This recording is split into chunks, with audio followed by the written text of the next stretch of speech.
Hello दोस्तों, आज के इस वीडियो में आपको बताने वाला हूँ दोस्तों उत्तल दर्पण के बारे में। जो है उस समय मैंने आपको कल बताया था जो है अवतल दर्पण के बारे में। जो है उससे मैंने आपको एक फोकस दूरी और जो है त्रिज्या में जो है हमने आपको संबंध प्रदर्शित करके दिखाया था। आज मैं वही चीज उत्तल दर्पण में करके दिखाऊंगा आप लोगों को, और वीडियो में अंत तक बने रहेगा दोस्तों। बहुत ही मोस्ट है, इंपॉर्टेंट है, जो है एग्जाम में आता है। तो जो है दोस्तों, अगर मेरे चैनल पर नए हैं, चैनल सब्सक्राइब के लिए बेल आइकन दबा लीजिए दोस्तों, क्योंकि मैं आपको लेके इतना मेहनत कर रहा हूं तो आप भी मेरे लिए इतना तो कर ही सकते हैं। तो दोस्तों अब क्या करते हैं वीडियो को स्टार्ट। देखिए दोस्तों, लिखा है उत्तल दर्पण। माना M1 M2 एक उत्तल दर्पण है जिसका ध्रुव P, फोकस F तथा वक्रता केंद्र C है। मुख्य अक्ष के समांतर प्रकाश की एक किरण B दर्पण के बिंदु A पर टकराती है। प्रवर्तन प्रवर्तन दर्पण के फोकस F से आती हुई प्रतीत होती हैं। अब देखिए इतना क्या कह रहा है, कह रहा है M1 M2 एक उत्तल दर्पण है।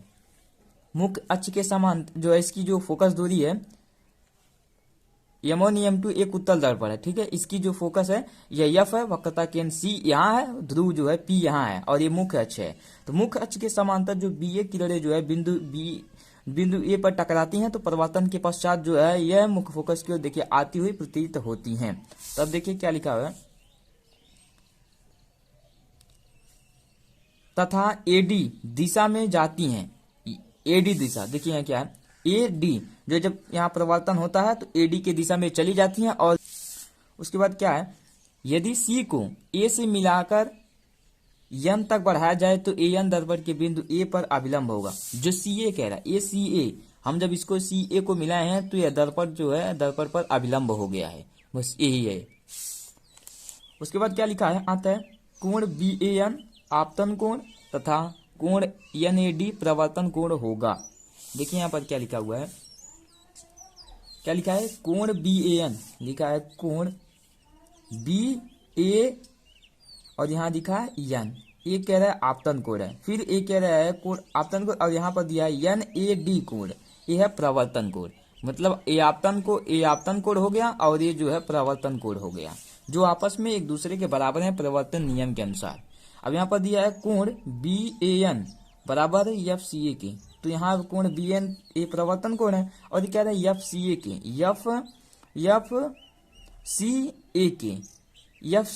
FCA के क्यों बराबर है FCA के?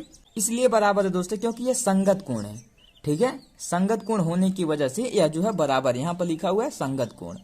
अब दिया है कोण NAD बराबर है CAF के, NAD बराबर है CAF की, क्यों? क्योंकि शीर्ष विमुख कोण है, क्योंकि देखिए इसके आमने सामने क्या है ना, इसलिए इसे बोलते हैं शीर्षा विमुख कोण, ठीक है। उसके बाद क्या कह रहा है, जब आपको FCA और CAF, यहाँ देखिए जो जब ये FCA और CAF, इसलिए जो है FCA और CAF बराबर होंगे, ये दोनों इसलिए कोण आपस में बराबर होंगे। और इसी प्रकार जो है AF बराबर है FC के, यहाँ पर देखिए कहाँ पर है AF, देखिए AF बराबर है FC के, AF बराबर है FC के। उसके बाद क्या हुआ, यदि दर्पण का द्वारक छोटा हो तो AF बराबर है PF के। आपको मैंने उस दिन भी बताया था, कह रहा है यदि दर्पण का द्वारक आपको मैंने यही बताया था। तो जो है दर्पण का द्वारक कह रहा है यदि यह छोटा हो तो जो है AF जो है PF के बराबर होगा। अगर ये यहाँ मतलब अगर छोटा होगा तो मान के चलिए इसके समीप एकदम होगा, इसलिए इसको बराबर लिया गया है। और यहाँ पर दिया है PF बराबर FC बराबर 1/2। अब अभी उस दिन में मैंने बताया PF मान लेने के चलिए, इसको x मान लीजिए और फिर इसको x मान लीजिए, PF और FC इसको पूरा मान लेंगे आप तो 2x हो जाएगा, ठीक है।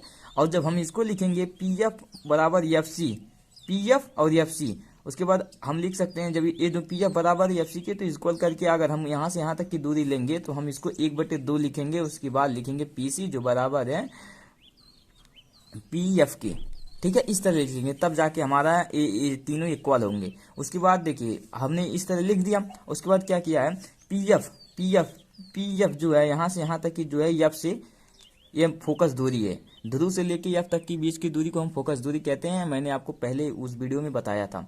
तो देखिए अब मैंने F लिख दिया इसकी जगह पे। अब यहाँ से लेके कह रहा है PC यहाँ से लेके यहाँ तक हम R माने हैं, उस वीडियो में मैंने आपको बताया था।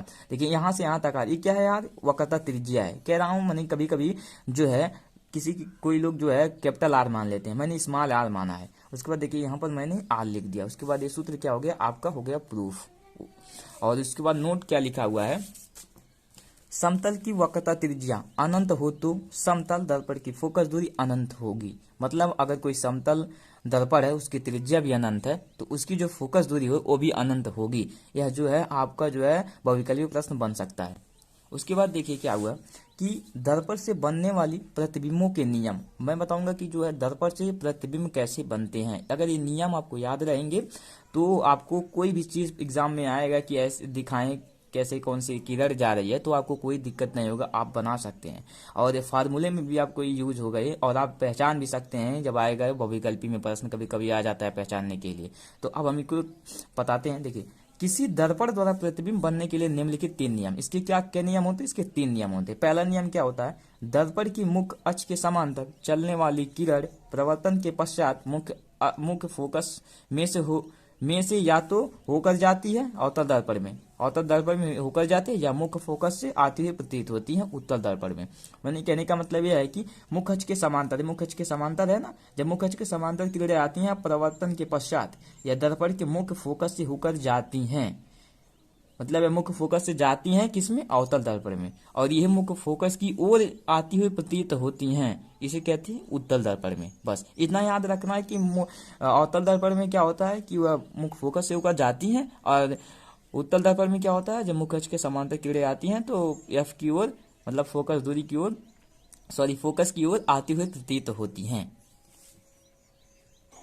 देखिए दूसरा नियम क्या है, मुख्य फोकस में को होकर जाने वाली अवतल दर्पण में या मुख्य फोकस की ओर जाने वाली उत्तल दर्पण में किरणें दर्पण से प्रवर्तित होकर मुख्य अक्ष के समांतर हो जाती हैं। इसके कहने का मतलब यह है कि अवतल दर्पण में मैं बता रहा हूं पहले।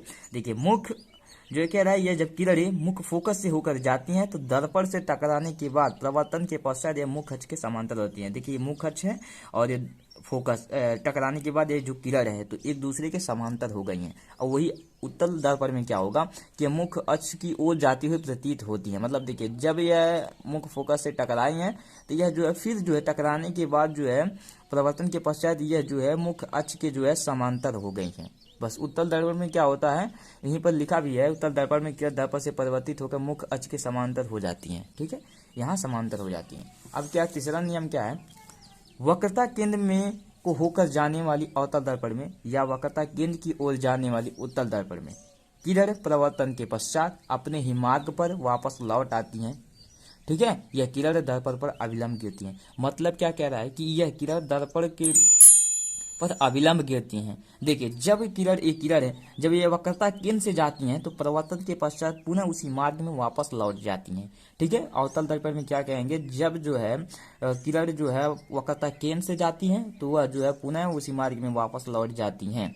और उत्तल दर्पण में क्या होता है, लौटती हुई प्रतीत होती हैं। ठीक है, क्योंकि इसमें डैश डैश जो करके दिखाया जाता है उसे इसकी प्रतीत होने की संकेत बताता है। ठीक है, तो ये जो वक्रता केंद्र पे जाकर किरण गिरेंगे तो वापस उसी मार्ग में चले जाएंगे। मैं आपको बताऊंगा कि देखिए पहला क्या हमने नियम बताया था कि जब प्रकाश की किरणें प्रवर्तन जो है मुख्य अक्ष के समांतर आती हैं तो वह प्रवर्तन के पश्चात जो है मुख्य फोकस से होकर जाती हैं, पहला नियम था। और उत्तल में क्या था, जाती हुई प्रतीत होती हैं।